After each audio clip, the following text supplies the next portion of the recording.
To set your Samsung Galaxy S24 Ultra to vibrate when a certain name is spoken in live transcribe, you have to add that name to the name list in the live transcribe setting. To do so, swipe down the top of the screen and then tap setting icon.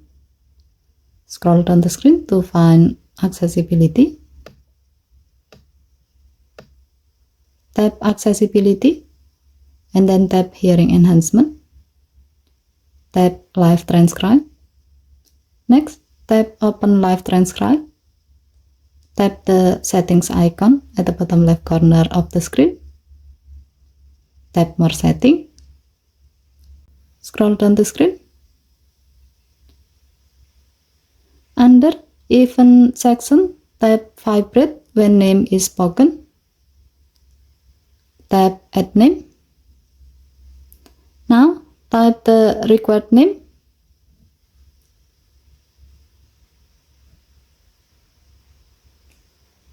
And then tap down button at the keyboard to add the name to the list. By doing this, your phone will vibrate when the name you have added to the list is spoken while you are using live transcribe. Okay, thank you for watching. Please help to like and subscribe. Have a nice day.